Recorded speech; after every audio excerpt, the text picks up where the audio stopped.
Everyone, कैसे हैं आप सब। आशा करती हूँ आप लोग बहुत अच्छे होंगे। तो आज मेरी दिन की शुरुआत सुबह के 4:30 बजे से हुई थी। सुबह उठने के बाद मैं ब्रश वगैरह करके थोड़ा गर्म पानी करके पी। गर्म पानी पीने से तो फ्रेशनेस आ जाती है और हमारी नींद भी भाग जाती है। फिर 5 बजे से मैं पढ़ाई करने बैठ गई थी। आज मेरी पढ़ाई की शुरुआत पेडागोजी से हुई है, जिसमें मैं बाल विकास का चैप्टर पढ़ी हूँ। मैं पहले से ही कुछ नोट्स बना के रखी थी, तो उसी को मैं रिवाइज कर रही थी। और मैं बहुत ज़्यादा एकदम से ढेर सारा नहीं पढ़ूँगी, नहीं तो फिर भूल जाता है, सब मिक्सअप हो जाता है, याद नहीं रह जाता है। थोड़ा थोड़ा ही रिवाइज़ करूँगी और जो भी मेरा नोट्स में बचा हुआ है, जो भी अभी बाकी है, तो उसको भी नोट डाउन भी करती चलूँगी। वैसे तो मेरा सीटेट क्वालिफाई है, लेकिन हो सकता है कि जुलाई तक हमको सीटेट का भी नोटिफिकेशन देखने को मिल जाए, तो मैं सीटेट का भी फॉर्म फिल करूँगी, जिससे हमारा सीटेट के साथ साथ मेरी केवीएस की भी तैयारी होती रहेगी। क्यों सीटेट के नोटिफिकेशन के बाद हो सकता है हमको केवीएस का भी नोटिफिकेशन देखने को मिल जाए, तो हम सीटेट के साथ साथ केवीएस के भी तैयारी करते रहेंगे। ऐसा नहीं है कि फॉर्म फिल करने के बाद हम पढ़ाई करें।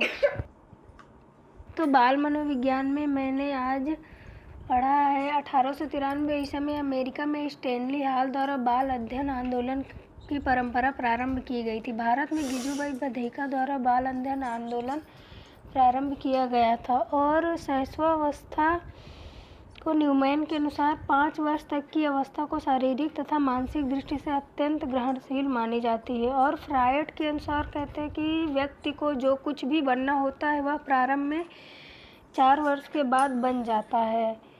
वैलेंटाइन ने कहा है कि शैशवावस्था सीखने का अनोखा काल है। और थार्डाइक कहते हैं कि 3 से 6 वर्ष की अवस्था में प्रायः बालक अर्ध स्वप्न की अवस्था में रहता है।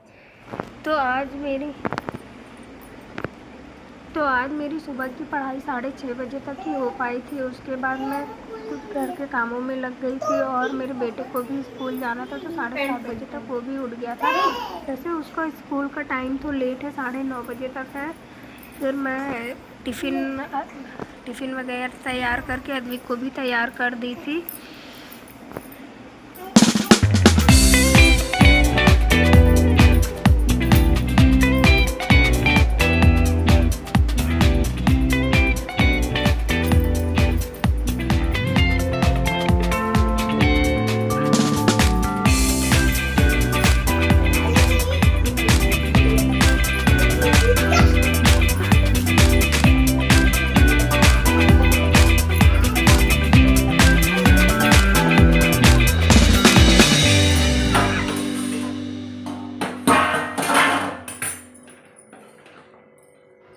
अद्विक के स्कूल जाने के बाद मैं फ्री हो गई हूँ, तो फिर मेरे स्टडी का सेकंड स्लॉट शुरू होगा, क्योंकि 8:30 से 9:30 तक मेरा खाना भी बन गया था और टिफ़िन भी तैयार हो गई थी। और जो भी काम है मैं उसको बाद में करूँगी। तो मैं 10 बजे से 12 बजे तक अपनी स्टडी करूँगी, जिसमें मैं मैथ के नंबर सिस्टम से शुरू कर रही हूँ। वैसे तो मैथ मेरा फेवरेट सब्जेक्ट है, मुझे मैथ पढ़ना बहुत अच्छा लगता है। और मैं नंबर सिस्टम की कुछ वीडियो देखी थी। उसके बाद यूट्यूब पर सचिन सर की मैंने सीटेट की क्लास अटेंड करी हूँ।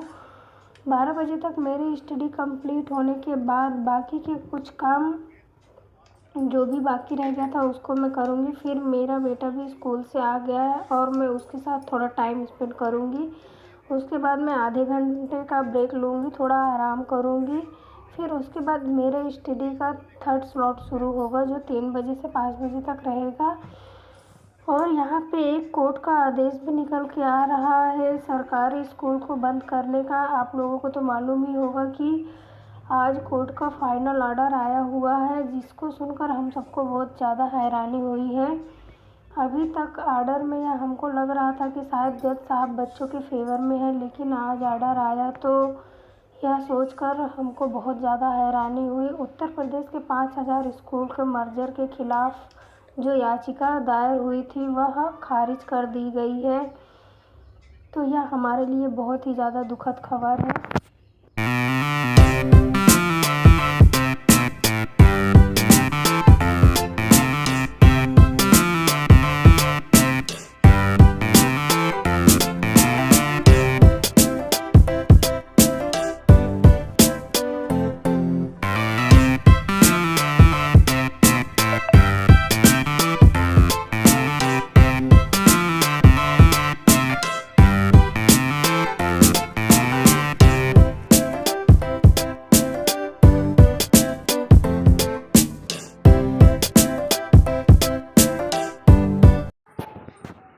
कल एकादशी के दिन हमारी कॉलोनी में खाटू श्याम जी के मंदिर की स्थापना हुई थी, तो हम लोग वहाँ पे गए थे। प्रसाद वगैरह का वितरण था, तो आप लोग भी खाटू श्याम जी के दर्शन कीजिएगा और वीडियो को एंजॉय कीजिए। Bye bye.